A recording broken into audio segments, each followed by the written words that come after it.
Bismillahirrahmanirrahim. Assalamualaikum warahmatullahi wabarakatuh. Selamat sore, salam sejahtera bagi kita sekalian. Shalom, salve, Om Swastiastu, Namo Buddhaya, salam kebajikan. Yang saya hormati Saudara Wakil Presiden, Saudara Gibran Rakabuming Raka, para Menteri Koordinator, para Menteri, para Kepala Badan, Ketua Dewan Ekonomi Nasional, Jaksa Agung, Kepala BIN, Kapolri, Panglima TNI, dan para penasihat khusus Presiden yang saya hormati, para Wakil Menteri, Wakil Kepala Badan, dan para utusan khusus Presiden, seluruh anggota Merah Putih yang saya hormati dan yang saya banggakan. Pertama-tama tentunya sebagai insan yang bertakwa, marilah kita tidak henti-hentinya memanjatkan puji syukur kehadirat Tuhan Maha Besar, Tuhan Maha Kuasa. Bagi umat Islam, Allah Subhanahu wa Ta'ala, kita masih diberi karunia, masih diberi kesehatan, kita dapat berkumpul hari ini untuk melaksanakan sidang kabinet paripurna dari Kabinet Merah Putih, sidang paripurna yang ke-6 dalam 6 bulan pertama masa pemerintahan kita. Baru saja kita melewati tonggak 6 bulan pertama. Bisa dikatakan ini adalah semester pertama pemerintahan kita. Dan sekarang tibanya kita melihat raport kita. Apakah merah atau memuaskan atau cukup memuaskan atau sangat memuaskan. Kalau kita lihat secara objektif, saya mau katakan bahwa dalam 6 bulan kita memerintah, kita telah mencapai hal-hal yang cukup berarti, hal-hal yang bersifat fundamental, memperkuat landasan kebangkitan kita sebagai bangsa. Kita telah menghasilkan 28 kebijakan baru. Kebijakan-kebijakan tersebut yang berhubungan langsung dengan hajat hidup rakyat kita.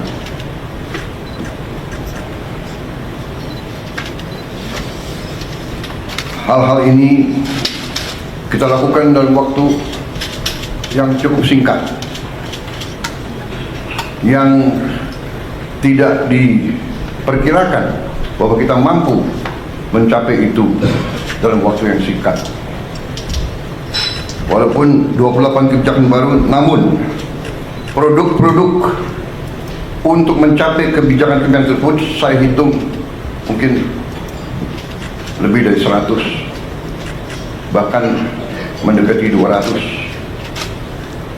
Jadi satu kebijakan mungkin membutuhkan beberapa produk. Apakah itu Kepres, apakah itu PP, apakah itu Perpres, apakah itu Inpres, apakah itu sekedar hanya surat edaran. Tetapi inilah bagaimana kita menjalankan roda pemerintahan. Saudara-saudara sekalian, saya ingin kita secara objektif menilai diri kita.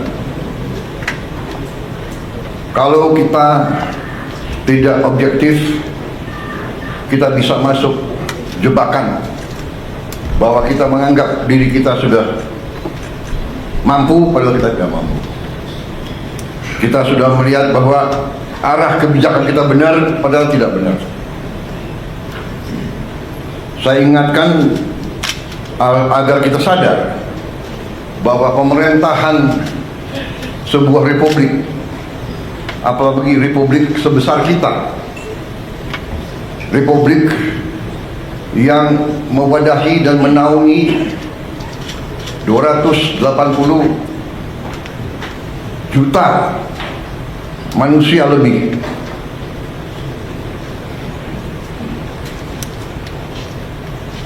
tidak bisa sembarangan.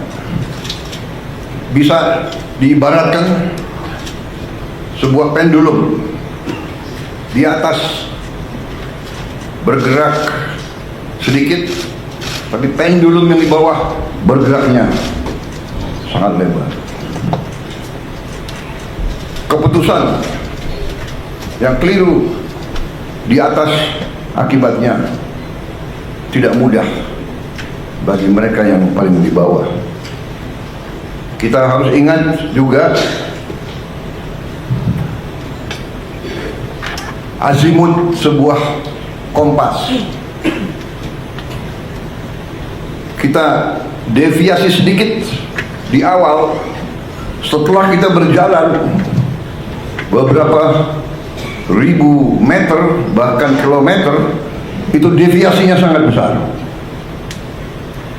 Di awal deviasi kita 1 derajat, di ujungnya sudah menyimpang jauh sekali. Saudara-saudara, dalam memerintah, saya ingatkan kepada kita sekalian bahwa sumber kekuasaan kita, sumber wewenang kita adalah Undang-Undang Dasar Negara Republik Indonesia tahun 1945.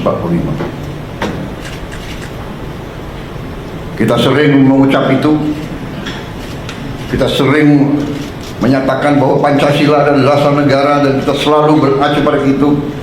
Tapi marilah kita jujur kepada diri kita sendiri.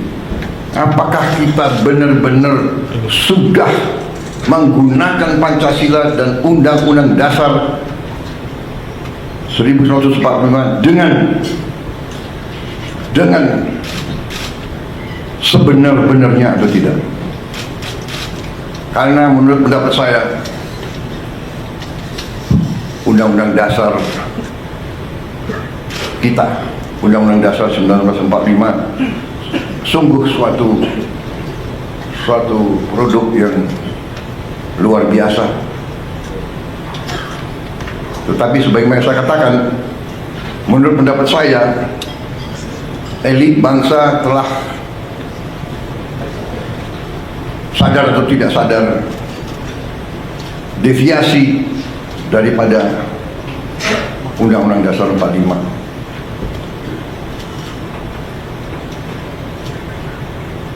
Telah deviasi dalam beberapa hal yang mendasar.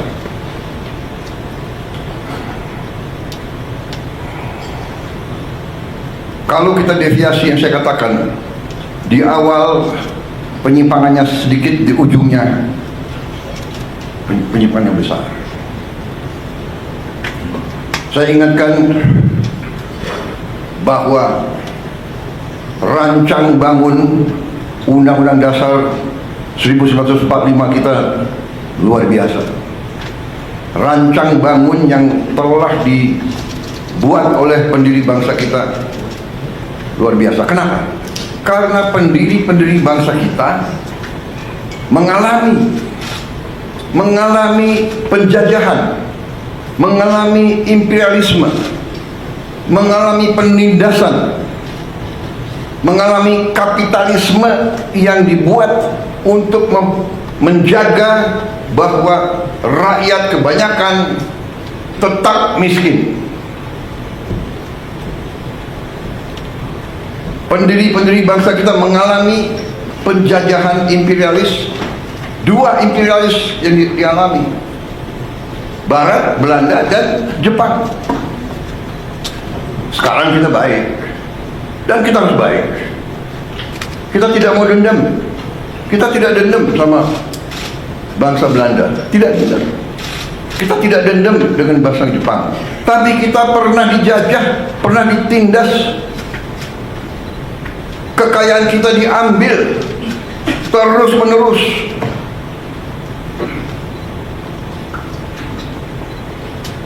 Rakyat yang banyak dipertahankan agar tidak menikmati pendidikan, agar tidak boleh ikut dalam perdagangan.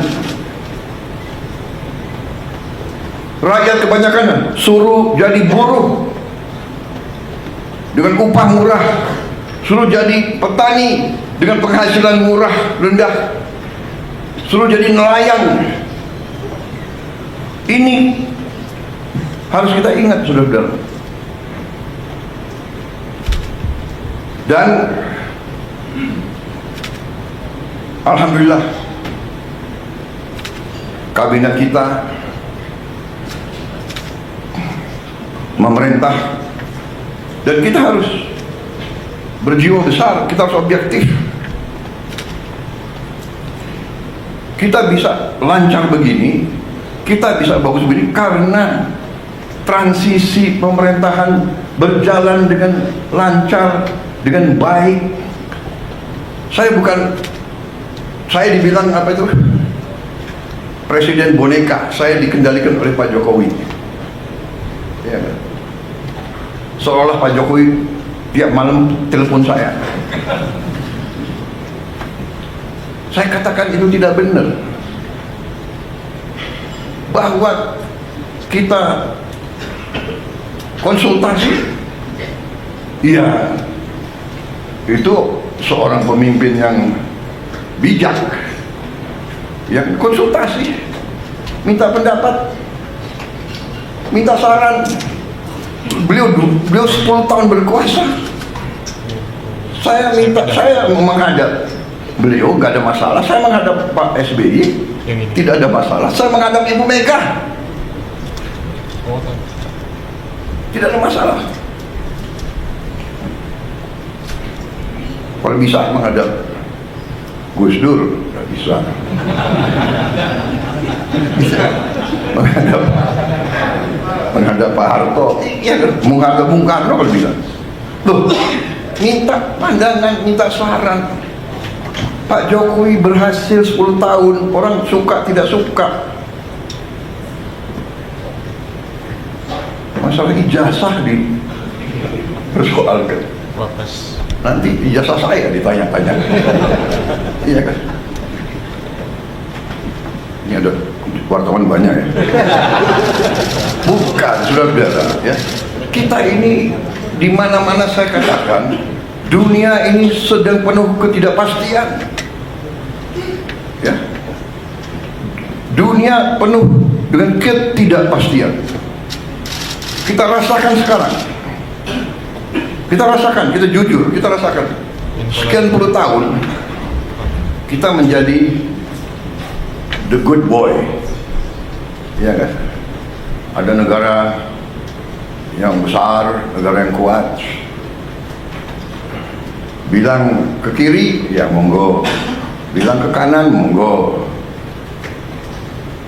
Kita ikut World Bank, kita ikut IMF, kita ikut, ya kan? Tapi globalisasi, ya kita ikut. Tapi sekarang yang meninggalkan sistem yang mereka bangun, mereka sendiri. Free trade, monggo. Kita bingung jadinya. Yang dibilang Menteri Keuangan sedang di luar negeri ya. Sekarang ekonom-ekonom yang belajar sekian puluh tahun, sekarang harus belajar lagi. Prof, iya kan? Udah, harus belajar lagi. Dan memang kita perlu belajar lagi. Tapi kalau saya, kita punya Undang-Undang Dasar 45 yang merancang itu, yang membentuk itu, mereka yang melihat dan merasakan, oh, imperialisme kayak begini, penjajahan kayak begini. Mengalami Belanda, Jepang, mengalami pergolakan 20, mungkin 25, 28 tahun kita merdeka, 28 tahun kita merdeka, tidak pernah berhenti dari campur tangan asing.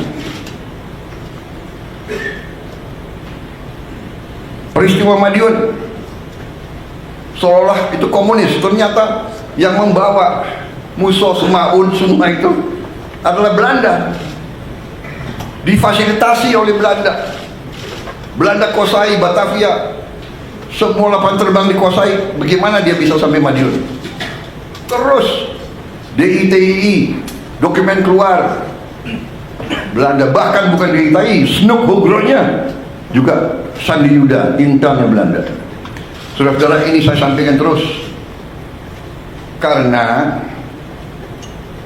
kembali kita punya kekuatan Undang-Undang Dasar 45, khususnya di bidang ekonomi adalah pasal 33. Kalau disimak, setiap negara yang sedang bangkit punya semacam pasal 33.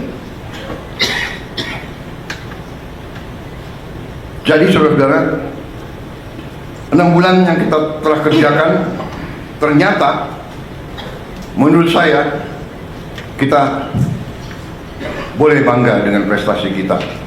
Dan untuk itu saya ingin mengatakan bahwa sungguh-sungguh saya apresiasi, saya terima kasih kepada semua menteri, wakil menteri, kepala badan, wakil kepala badan dalam tim kita, dalam kabinet merah putih. Saya merasa kita bisa mencapai ini karena kerjasama yang baik di antara kita. Saya merasakan teamwork. Dalam 6 bulan kita kabinet paripurna hanya 6 kali. Ratas-ratas juga tidak terlalu sering. Saya paham sebagian dari Anda mungkin ketemu saya tidak sering yang kita inginkan, tetapi hasil kita, hasil diskusi kita, hasil keputusan kita terwujud, terlaksana, dan dirasakan oleh rakyat Indonesia. Saudara, apa yang ingin saya sampaikan? Mari kita lihat dengan tolok ukur yang objektif, yang jelas. Salah satu tonggak pemerintahan di setiap negara adalah mampu atau tidak kita menjaga inflasi.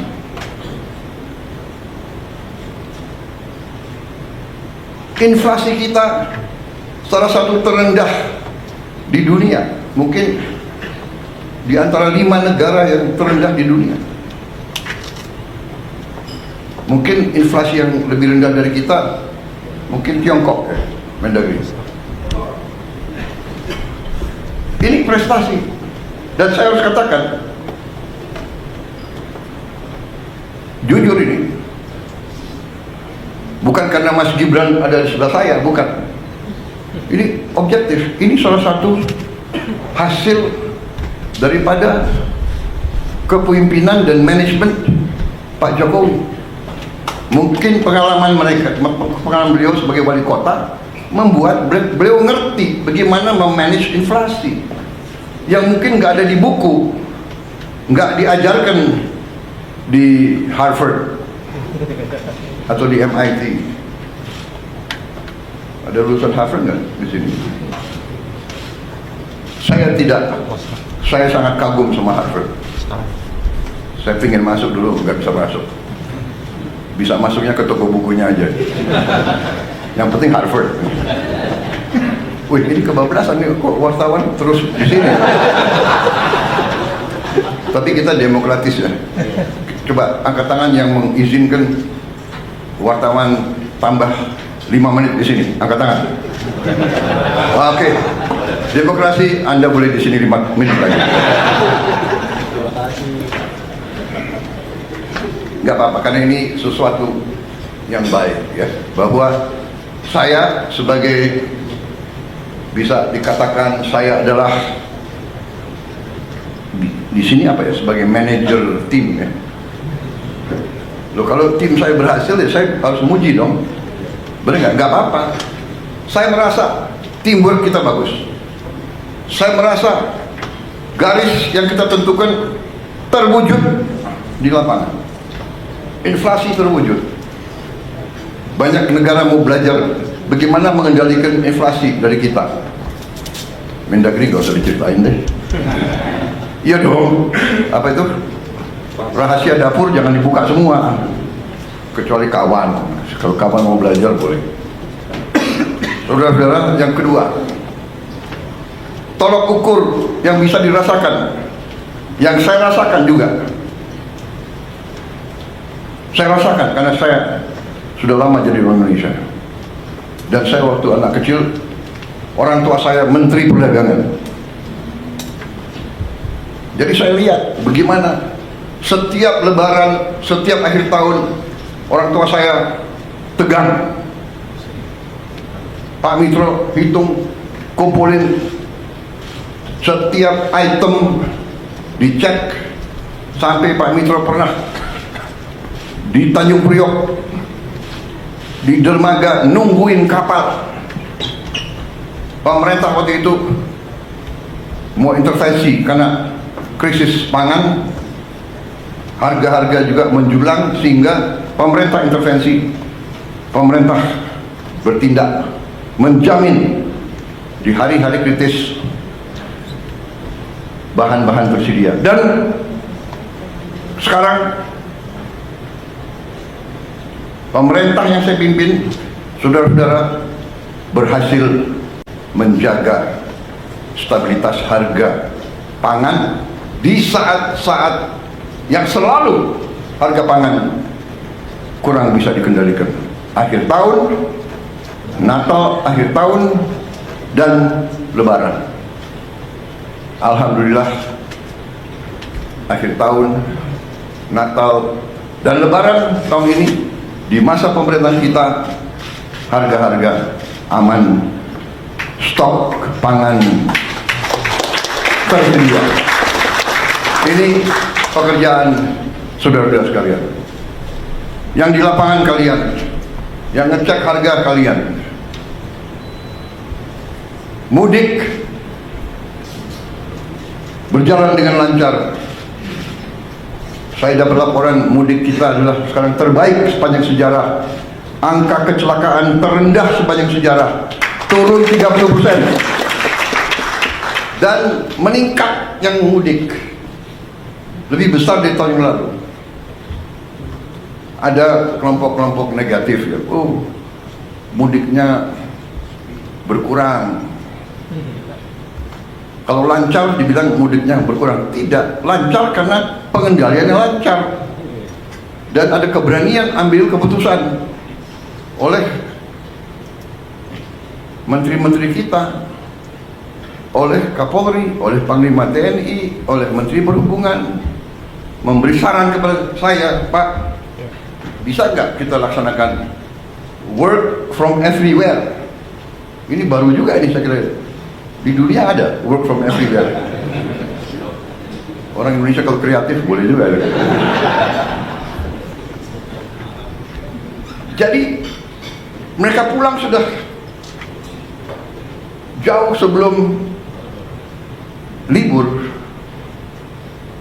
Kalau itu Indonesia semangat itu. Pulang sebelum libur. Tapi ini ya, ini keberanian ambil keputusan. Saya bilang, oke, saya ambil tanggung jawab, silakan. Jadi ini tolok ukur tonggak yang bisa dirasakan. Belum lagi masalah-masalah sekian puluh tahun yang lalu, hutang orang kecil yang sebenarnya sudah dihapus oleh bank-bank masih dituntut. Jutaan petani kita, jutaan rakyat kecil kita tidak bisa pinjam lagi, terpaksa dia pinjam dari rentenir, dari pinjol, pinjaman online, rentenir yang gila, bunganya harian, luar biasa. Kita hapus, kita ambil tindakan-tindakan yang harus kita ambil dengan beberapa risiko, tetap dalam kerangka pengendalian APBN yang prudent. Kita disiplin kepada diri kita sendiri. Kita menjaga bahwa kita pelihara defisit kita tetap 2,5% dari GDP kita. Tidak ada kewajiban. Uni Eropa saja yang lahir dengan angka tersebut dalam perjanjian Maastricht, ya. Tahun berapa itu? Maastricht, Pak Anggito, 2090-an. Maastricht Treaty mematok defisit anggaran untuk anggota-anggota Uni Eropa di 3%. Kita karena ingin menjadi nice boy, kita ikut Maastricht Treaty. Untuk kita tidak akan punya defisit lebih dari 3%. Padahal saudara-saudara, Jerman, Prancis, Italia, mereka sudah jauh di atas 3%. Mereka melanggar standar yang mereka lakukan sendiri. Indonesia masih menjaga di bawah 3%. Karena itu hutang kita termasuk, ya, perbandingan hutang kita terhadap GDP kita termasuk salah satu terendah di dunia. Saudara-saudara, pengendalian manajemen perekonomian kita cukup prudent, cukup hati-hati. Dalam kehati-hatian itu, salah satu juga yang kita bisa dan boleh bangga adalah kita melaksanakan penghematan besar-besaran. Penghematan besar-besaran inilah yang memungkinkan kita melaksanakan program-program yang strategis.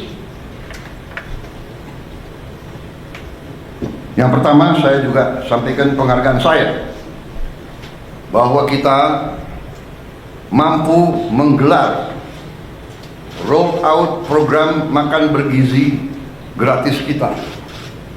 Tanggal 6 Januari di roll out dan terus menerus dilaksanakan kayak di belakang-belakang dengan kehati-hatian, tahap demi tahap,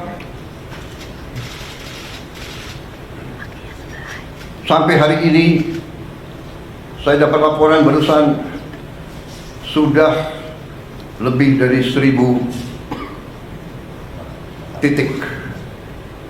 1.000 berapa? 1.286 yang total penerima makan bergizi sekarang sudah di atas 3 juta. 3,4 juta di awal Mei dan diperkirakan akhir Mei akan mencapai 4 juta dan di akhir Juni akan mencapai 6 juta dan di akhir Juli akan mencapai 22 juta. Akhir Agustus 22 juta. Sehingga di akhir November 2025 akan mencapai 82,9 juta penerima manfaat. Ini dari segi manajemen fisik. Ini adalah upaya yang luar biasa. Kita selenggarakan catering untuk acara perkawinan yang tamunya 3.000 orang aja, ya kan? Setengah mati itu catering, benar kan? Dan tidak sering bahwa catering itu ada yang keracunan. Makan biasanya catering itu kalau di kawinan catering makannya ya begitu-begitu aja kan? Sudah mahal, ya kan?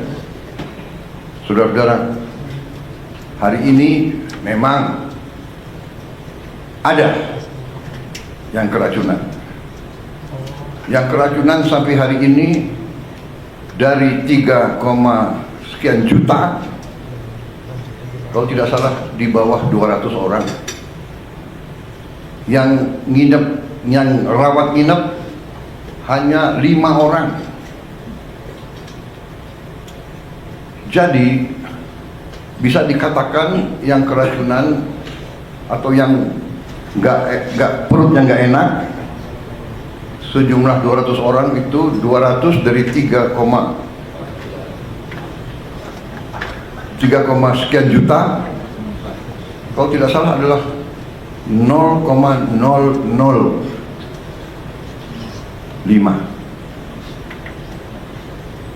Berarti keberhasilannya adalah 99,99%.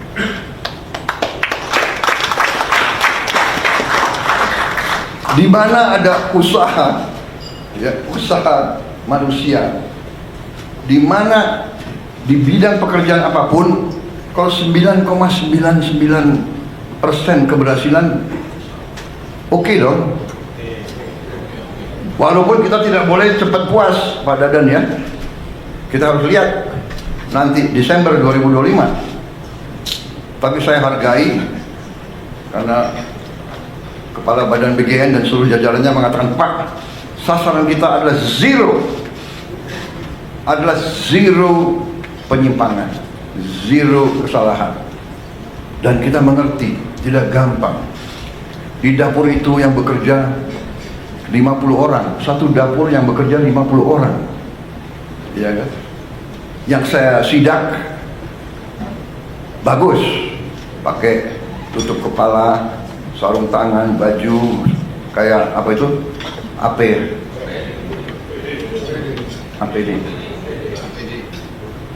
Singkatan APD yang untuk COVID dulu loh. Alat pelindung diri, Pak. Alat pelindung diri. Ada. Harus buka sepatu. Presiden disuruh buka sepatu. Saya patuh. Presiden buka sepatu. Ada pas pampres yang nggak buka sepatu.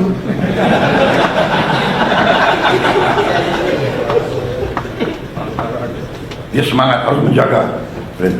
Masa ada pas pampres lari-lari nggak pakai sepatu? Ya tapi di dapur ya buka sepatu, ya kan?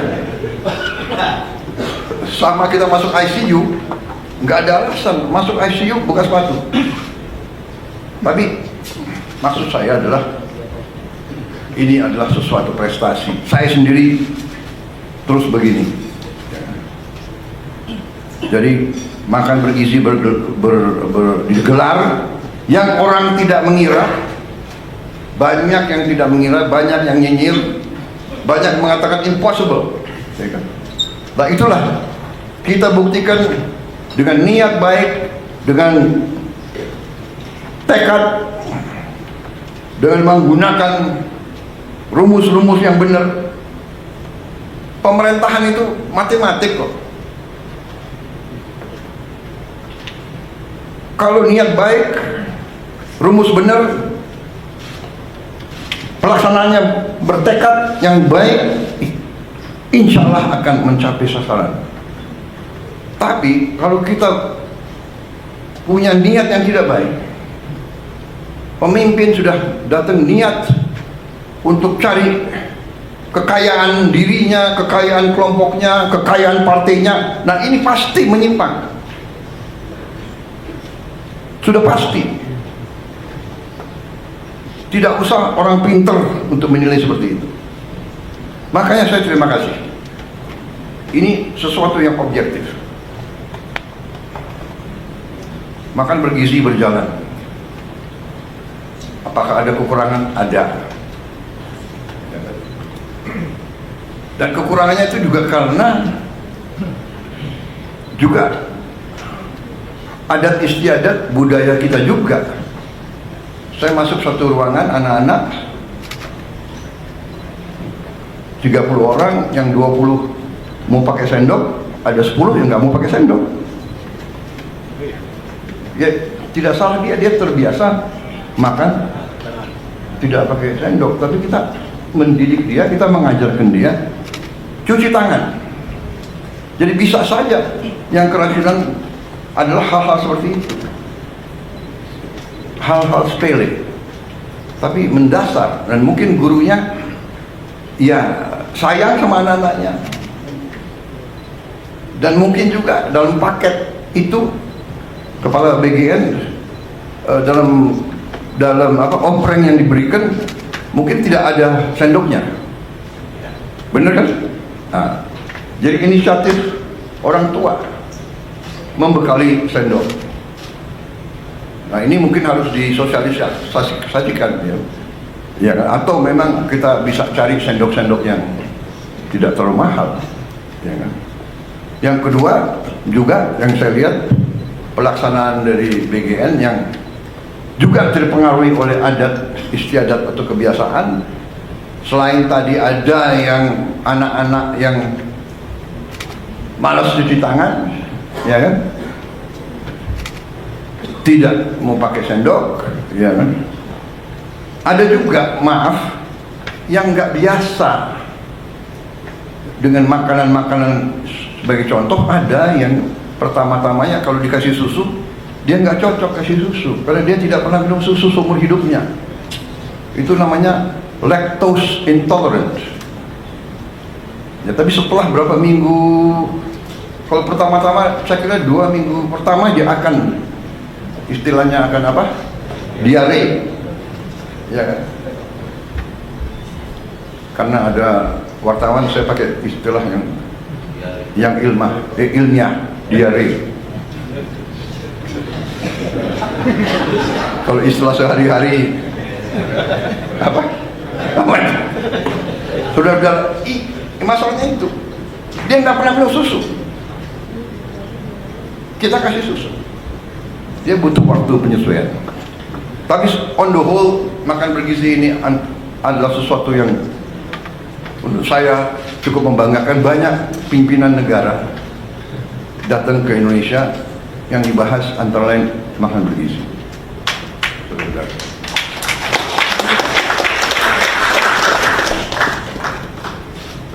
tanggal 7, yaitu lusa,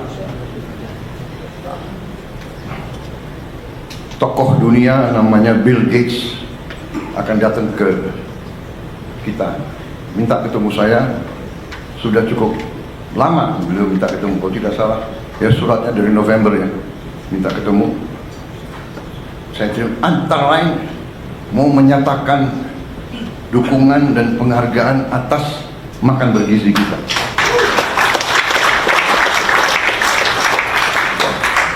Saya merasa sangat besar hati, tapi saya merasa jangan memuji kita, kita belum berhasil.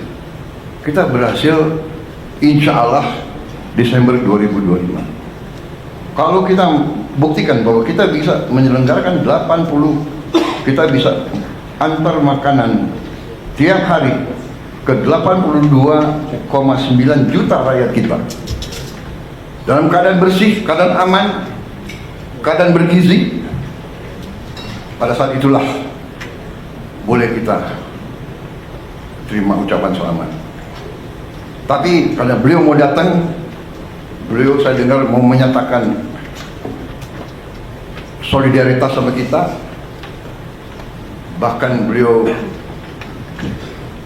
mau bantu kita. Saya tidak tahu bentuknya apa, hanya saya katakan bahwa kita diberi bantuan, tidak diberi bantuan, diberi penghargaan, tidak diberi penghargaan, kita laksanakan ini karena kita yakin bahwa ini benar dan ini adalah suatu investasi di anak-anak kita, dan bahwa kita harus mengurangi kemiskinan di rakyat kita. Saya sering terharu. Saya dapat laporan dari Menteri Sosial, baru datang dari Jawa Tengah. Beliau cerita, karena kita juga dalam waktu dekat akan buka minimal 100 sekolah berasrama yang dialamatkan untuk saudara-saudara kita, rakyat kita yang berada dalam kelompok ekonomi yang paling rendah, desil 1 dan desil 2. Niat ini mungkin akan terwujud dalam tahun ini juga. Menteri Sosial dan Menteri Pendidikan Dasar Menengah bertekad bahwa 53 sekolah akan digelar bulan Juli ini. Bolak-balik saya katakan, jangan dipaksa, ya. Berbuat, tapi kita tidak usah ngejar tanggal. Yang penting kita berbuat. Tapi mereka yakin, mereka ingin mendapat hasil terbaik cepat. Saya silakan. Tapi ujungnya nanti saya kira ini akan sangat dirasakan oleh orang yang paling bawah. Tapi kembali kepada prestasi kita selama 6 bulan. Karena ini keputusannya memang dalam waktu 6 bulan, ya, keputusan, kebijakan, mereka sudah kerja. Dikdasmen, Mensos sudah bekerja keras, sehingga kita sudah mendapat tawaran dari bupati-bupati dan wali kota seluruh Indonesia. Lebih dari 200 bupati wali kota sudah menyiapkan lahan. Karena saya katakan, kalau Pemda siapkan lahan, kita bangun. Dan kita sudah siapkan anggaran APBN. Ternyata sambutannya lebih dari 200, ya, Mensos sudah siapkan lahan antara sekitar 5 hektar sampai 8 hektar. Lumayan. Sekolah SD, SMP, SMA 5 hektar saya kira jarang tuh di Indonesia. Saya tadinya minta 20 hektar. Maksud saya antusiasme dari bawah. Jadi Dikdasmen sama Kemsos dibantu KL-KL lain merencanakan ini sudah sangat teliti sampai mereka tahu titiknya di mana. Dan ini nanti sekolah-sekolah ini di titik kantong-kantong kemiskinan yang paling susah, paling miskin, itu kita dirikan. Mereka sudah sampai demikian, mereka sudah tentukan, persiapannya sudah cukup matang. Ini saya kira akan dimatangkan 2-3 minggu lagi dan akan dilaksanakan dengan baik. Dan kita sudah merancang biaya pembangunan kampus tersebut yang cukup, menurut saya, hemat tapi bagus. Kemudian saudara-saudara, salah satu prestasi kita yang dirasakan, yang real dan tidak bisa dibuat-buat adalah bahwa produksi beras dan jagung kita, saya dapat laporan sekarang sangat berhasil, bahkan dibandingkan dengan tahun-tahun terdahulu produksi kita cukup bisa dikatakan tertinggi. Saya dari Sumatera Selatan, hasil di Sumatera Selatan produksi berasnya yang tiap tahun berkisar 3 juta ton, tahun ini mereka yakini akan mencapai 4 juta ton. Artinya apa? Peningkatan 25%. Saya kira di seluruh dunia ini salah satu prestasi. Dan kita harus mengakui kalau kita berbuat baik, jangan kita rendah diri. Ini prestasi kita. Kemudian serapan pemerintah, yaitu jumlah tonase beras yang sekarang berada di tangan pemerintah, saya dapat laporan adalah tertinggi sepanjang sejarah NKRI.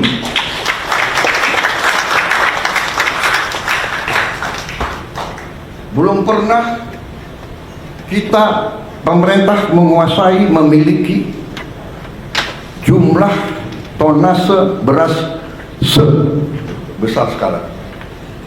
Saudara-saudara, ini suatu prestasi. Dan ini prestasi bukan datang begitu. Apalagi pertanian. Pertanian itu yang saya katakan tadi, azimut kompas, salah kecil akibatnya buruk. Kita tidak memperhatikan cuaca, El Nino, kekeringan, La Nina. Kita tidak perhatikan krisis pangan. Tapi alhamdulillah pejabat-pejabat kita mengerti, mampu. Bukan saya suka muji-muji, tidak, tapi saya ya namanya kepala sekolah, kalau ada, iya kan, ada yang berprestasi, saya harus kasih tahu prestasi, benar nggak? Jadi dalam hal ini saya lihat tim pangan, Menteri Pertanian dan timnya, Menko, semua fokus. Untung aja Menteri Pertanian ada di Jakarta hari ini hadir. Biasanya saya cari nggak ada. Di mana? Kalimantan Barat di mana? Jambi di mana? Duanya menteri dan wakil menteri udah hitam sekali. Berarti ini menteri dan wakil menteri mana benar-benar bekerja.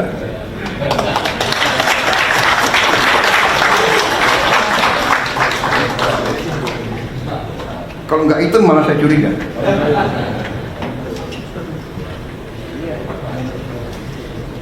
Akhirnya Pak Natalius Pigai pengen jadi Menteri Pertanian.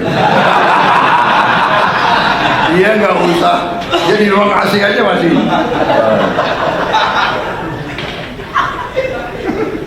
Saudara-saudara, ini suatu prestasi saya merasakan, karena hari ini saya terima tadi pagi, saya terima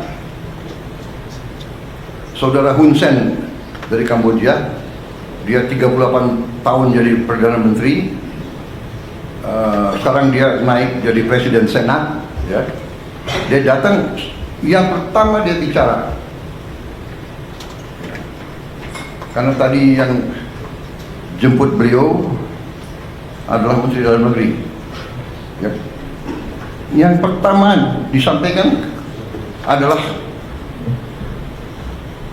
kami perhatikan bahwa prestasi Indonesia luar biasa, produksi berasnya sangat naik sampai berlimpah, ini akan berpengaruh kepada kita. Karena biasanya Indonesia beli beras dari kita. Tapi tahun ini Kamboja harus cari pasar baru karena Indonesia tidak akan impor. Benar tadi Mendagri. Datang ketemu saya, itu lagi yang disampaikan. Selamat, sukses. Produksi saudara luar biasa. Kemudian kebijakan-kebijakan yang saudara ambil ya, menjadi perhatian. Kita sih dinilai tidak dinilai, kita hanya kerja, kita tidak mau. Tapi alhamdulillah, ya kan? Dan kita nggak boleh takut. Jadi kalau ibarat kita di kelas, di sekolah, ya kan? Kalau kita belajar benar, kita ikut ujian yang benar, nilai kita bagus, pasti ada yang nggak suka sama kita kan? Yang nggak mau belajar nggak suka sama kita, ya kan? Wah, dia mau lulus sendiri gitu. Padahal belajar, bekerja gitu. Kita tidak berbuat yang aneh-aneh, ya. Pakai logika. Jadi waktu berapa bulan yang lalu, yang saya katakan prestasi ini kita bisa surplus produksi Februari, Maret, April, Mei. Yang Menteri Pertanian tidak sedikit jasanya Pak Jokowi sebagai Presiden. Benar Menteri Pertanian? Sekali lagi ini saya bukan ngolor untuk apa, ya kan? Beliau udah di Solo, ya kan? Tapi saya harus katakan karena itu benar. Beliau masih Presiden. Kebetulan Menteri Pertanian lowong, kosong kan? Iya kan? Pejabat sebelumnya ya ada masalah sedikit, kosong. Saya ketemu saudara Amran, saya lihat bahwa ini masuk akal.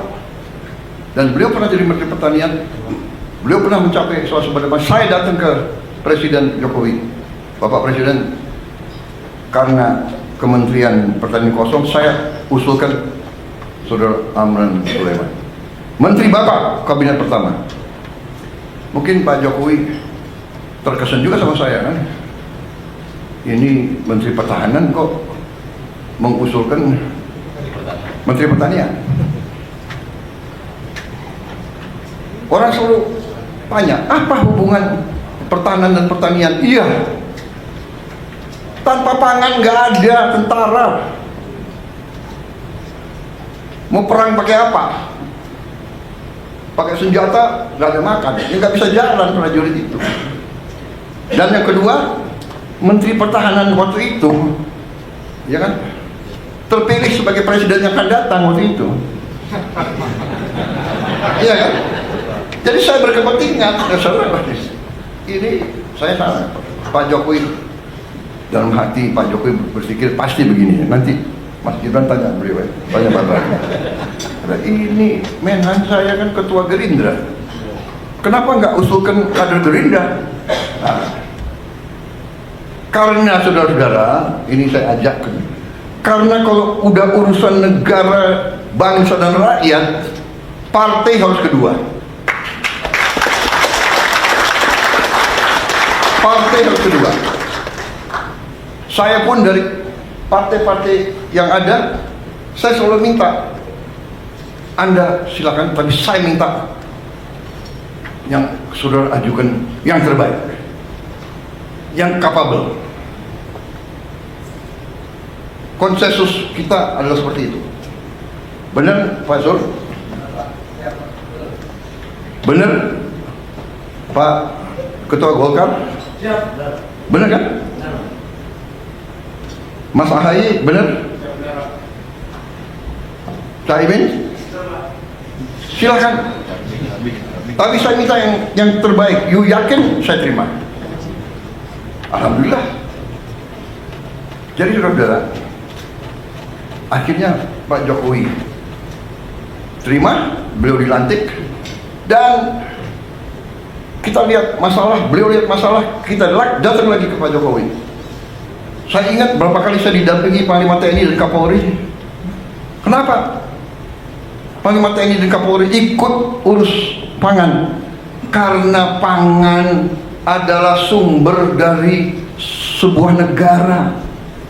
Kalau pangan tidak aman, negara tidak aman. Dan mereka sadar kalau tidak aman, yang pusing tentara dan polisi. Saya datang didampingi Panglima TNI, Kapolri, Menteri Pertanian, Menteri Keuangan, minta dana tambahan untuk apa? Mengatasi kekeringan. Dan cara mengatasi kekeringannya apa? Sangat sederhana. Ternyata Menteri Pertanian mengatakan, Pak, ini kalau tidak ada air kita nggak bisa. Tapi Pak, ada jalan keluar. Kenapa? Karena di Indonesia banyak sungai yang tidak pernah kering. Di Jawa Timur Kali Berantas, di Jawa Tengah Bengawan Solo, di Jawa Timur Citarum, di Jawa Barat Citarum, di Jambi, di Riau, di Sumatera Selatan, di Kalimantan, luar biasa itu sungai-sungai. Yang besar kuncinya adalah pompa.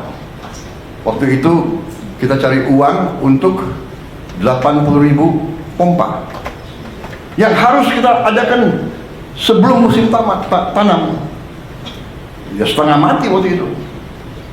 Sudah dapat itu, saya nggak tahu Menteri Pertanian silapnya kayak apa, ya kan? Uang dari mana beliau alihkan? Kita berhasil datangkan sekian puluh ribu pompa. Yang pasang siapa? Yang terpaksa kita minta lagi dari TNI, dari Polri, bantu.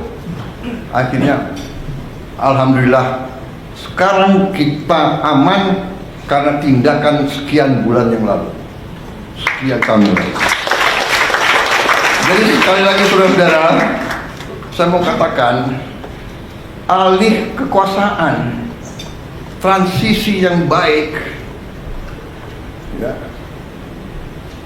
pendahulu mendukung pengganti, serah terima yang baik, kita akan maju. Makanya saya katakan, pembangunan bangsa, perjalanan bangsa itu adalah sebuah usaha panjang.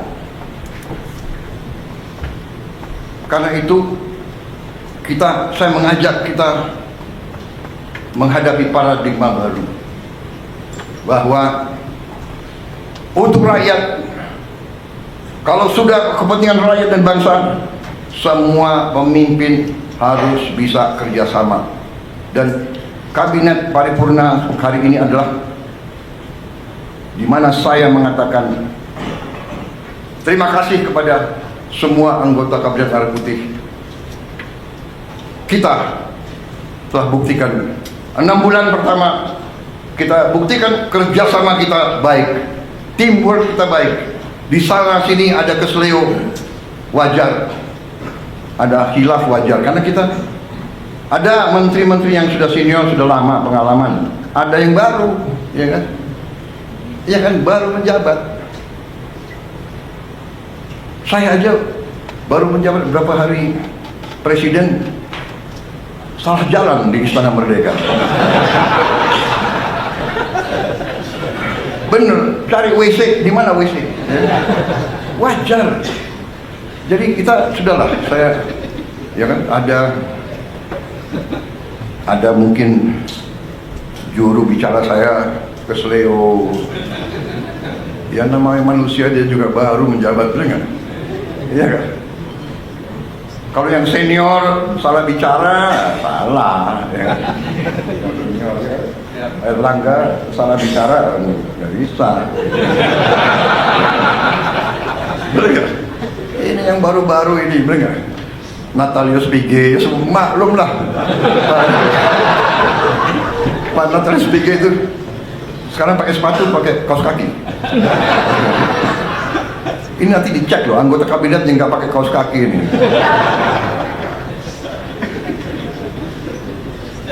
Gus Ipul. Saya kenal beliau tuh. Dulu nggak pakai kaos kaki. Jadi saudara, ya apa yang kita mencapai ini bukan hal-hal kecil. Saya kira buruh mengatakan bahwa sekarang hampir semua kesulitan mereka pemerintah sekarang paham, dan pemerintah sekarang akan membela dan memperjuangkan hak-hak buruh. Tapi saya juga ingatkan kepada buruh kita akan bela Anda, karena Anda anak-anak kami.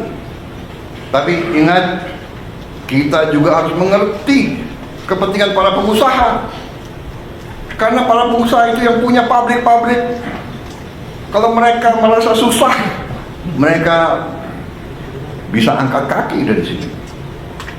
Jadi kita sekali lagi, Indonesia Incorporated, kerukunan. Bahkan dari mereka, pemimpin buruh yang usaha, kalau bisa Bapak kumpulkan Pak 150 dari kami, tolong kumpulkan 150 tokoh-tokoh pengusaha.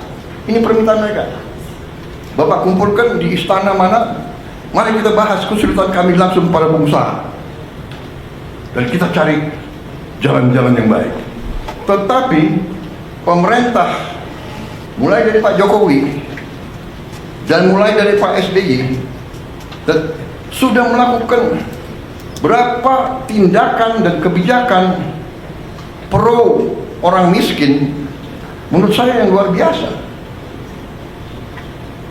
Program-program yang tidak saya rubah, yang tidak saya kurangi. Ya, di sini ada wakil dari Kementerian Keuangan, ada 2 wamen, Menteri Sosial, ya. Total uang di anggaran kita yang untuk membantu rakyat miskin, rakyat susah dalam segala bidang lebih dari 500 triliun. Benar? Benar, Wamen? 500 triliun termasuk subsidi listrik. Kalau dengan subsidi listrik berapa?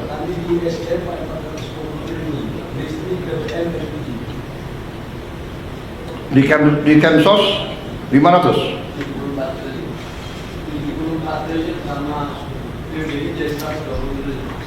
Oh, jadi termasuk ya subsidi dari energinya. Totalnya semua 500 ya? 500 triliun. Dan saya tidak rubah, dan ini kebijakan pemerintah sebelum saya. Ini adalah, we are a real welfare state. Jadi saya juga katakan kepada para pengusaha, upah saudara bisa relatif masih, upah yang kau kasih ke pekerja relatif bisa dikatakan rendah dibandingkan tetangga-tetangga kita, karena pemerintah memberi bantuan tunai langsung. Ya, ada Keluarga Harapan, transfer langsung dan sebagainya, totalitasnya 500 triliun, 30 miliar dolar lebih.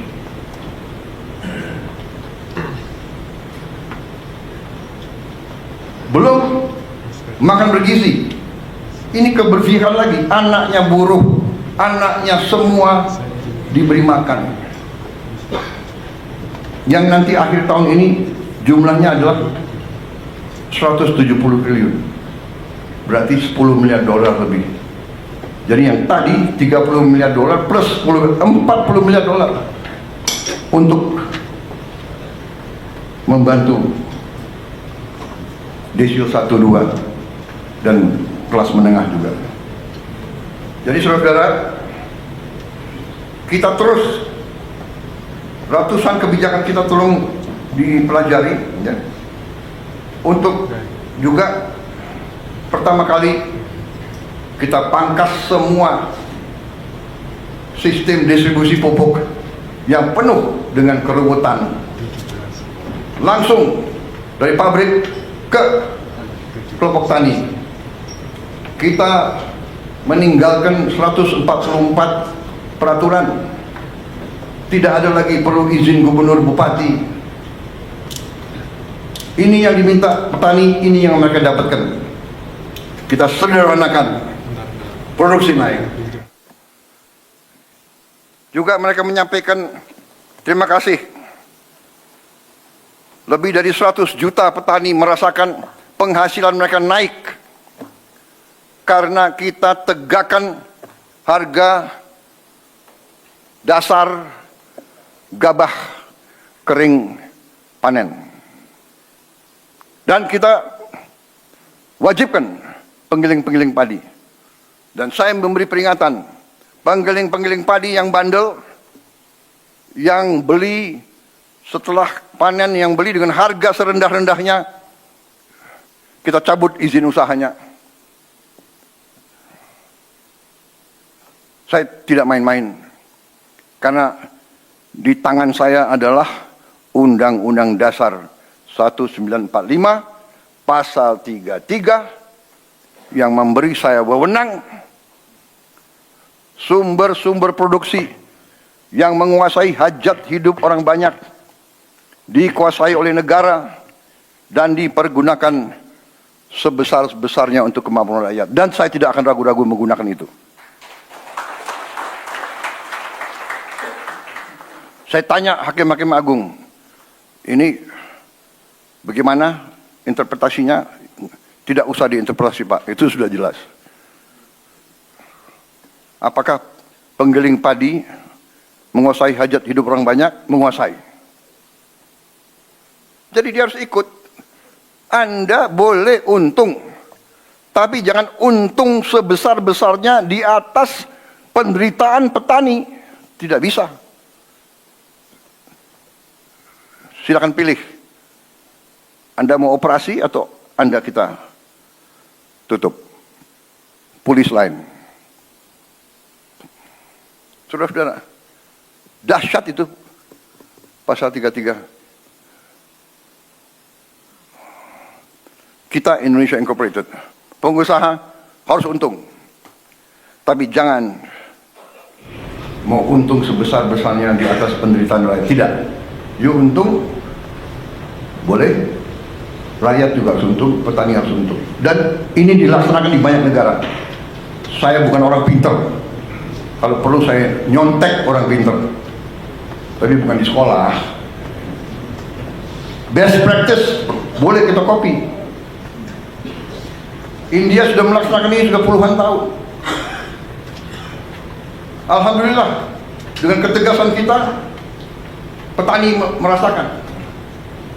Mereka mengatakan belum pernah menerima penghasilan setinggi ini musim panen yang kemarin. Jadi ini terus, ya. Saya dapat laporan stok beras tadi sudah saya katakan tertinggi selama 57 tahun terakhir. Saudara-saudara, ini semua sudah kita capai. Salah satu prestasi kita adalah, ini wartawan kok lebih dari 5 menit jadinya. Demokrasi, bagaimana? Boleh terus atau tidak? Terus. Boleh. Nanti kalau bagian saya marah-marahin menteri, nah kalian keluar. Ini kalau muji-muji boleh di sini ya. Jadi saya sekarang ini harus cari-cari kesalahan menteri-menteri saya.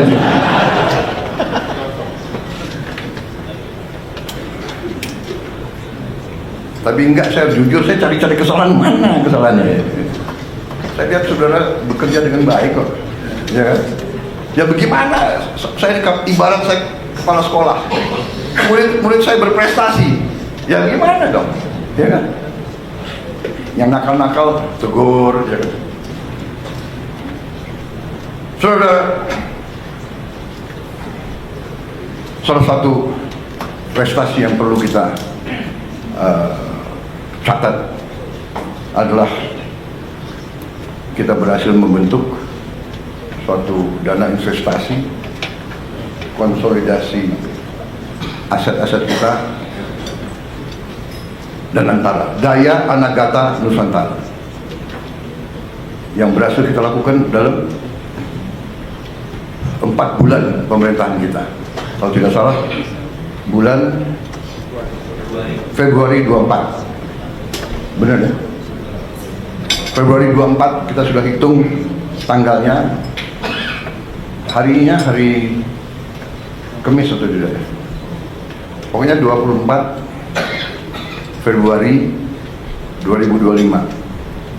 2 tambah 4 6, ya kan? Bulan 2 6 tambah 2 8. Ke 2025 adalah 9 ya.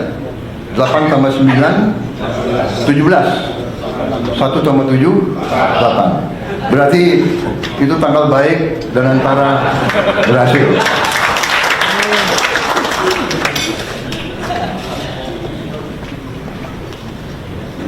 Anda tahu sejarah angka 08 itu? Yang kasih angka itu Pak Luhut Panjaitan. Karena beliau komandan, saya wakil. Wah, aku komandan. 09 aku. Kok 08? Siap? Melekat terus sampai presiden harus angka 8. Saudara-saudara, dan antara ini sesuatu yang luar biasa yang kita tidak sadari bahwa kita begitu kaya. Setelah kita konsolidasi, kita kaget bahwa aset kita, aset under management kita adalah 982 miliar US dollar. Tapi kita konservatif, kita mengatakan ya sekitar 900 lah, ya kan? Dan kita katakan ini aset under management. Ya. Ada yang mengatakan ini dan itu, ya, ada TBK saham, tapi kita manage itu. That's what we are saying. Tahu-tahu kita baru sadar ada aset lagi. Saudara-saudara, Senayan itu, kompleks GBK Senayan, itu nilainya, saya diberitahu oleh para pengusaha, nilainya adalah 25 miliar dolar 10 tahun yang lalu. Jadi sekarang mungkin nilainya naik. Pak Rosan, mungkin apa? 30 miliar? 30 ada. Berarti kalau 982 tambah 30, kita sudah tembus 1 triliun US dollar. Yang terus terang aja banyak pemimpin kita tidak mengerti. Nah ini kadang-kadang pandainya beberapa birokrat kita, aset disembunyikan. Saya minta menteri-menteri kaji, menteri-menteri yang punya aset banyak. Ini aset disembunyikan, nggak tahu nanti lama-lama udah ganti 3 kali menteri, 4 kali menteri, 3 kali presiden, bisa diapakan. Banyak aset negara itu hilang, nggak jelas. Saudara-saudara, negara-negara yang kuat, tanah itu pasal 33, bumi dan air dan semua kekayaan yang terkandung di dalamnya dikuasai negara. Selama sekian puluh tahun, Senayan nggak jelas. Yang ini dikuasai ini, yang itu dikuasai itu, ya kan? Kemudian kita lupa, selain Senayan adalah sekitar 200 hektar, kurang lebih ya, Menteri BUMN, benar, Mensesnek. Ternyata ada lagi, Kemayoran itu 400 hektar lebih. Mensesnek, kok ketawa-ketawa lagi? 400 hektar lebih berarti ya mungkin 40 miliar dolar itu, ya kan? Nanti itu pun akan kita serahkan dikelola oleh Danantara. Berarti sudah mungkin 1040 triliun. Belum lagi kita cek aset-aset yang ada di seluruh Indonesia. Pak Nusron ada? Nanti saudara teliti ya. Luar biasa kaya kita. cek semua konsesi-konsesi HGU, HGB yang sudah jatuh tempo.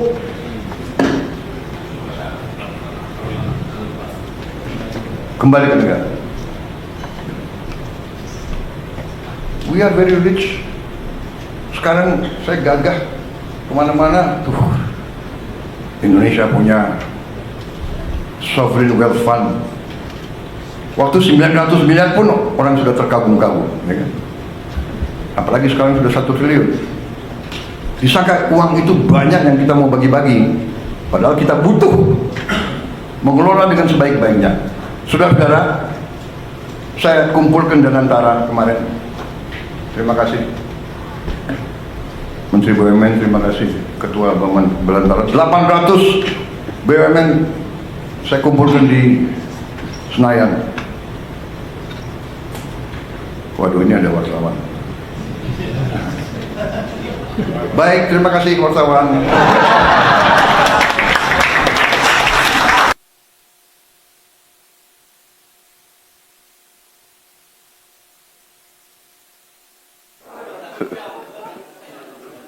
Untung saya ingat.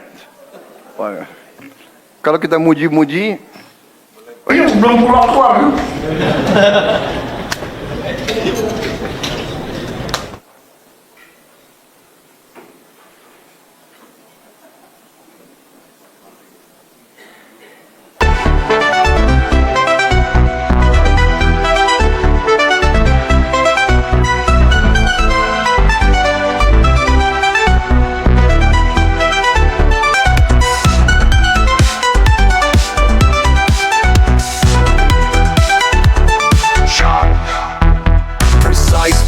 Things dominate the opening, delivering a dramatic sense of urgency. The snare drum rolls create the tension, mimicking breaking news, excitement.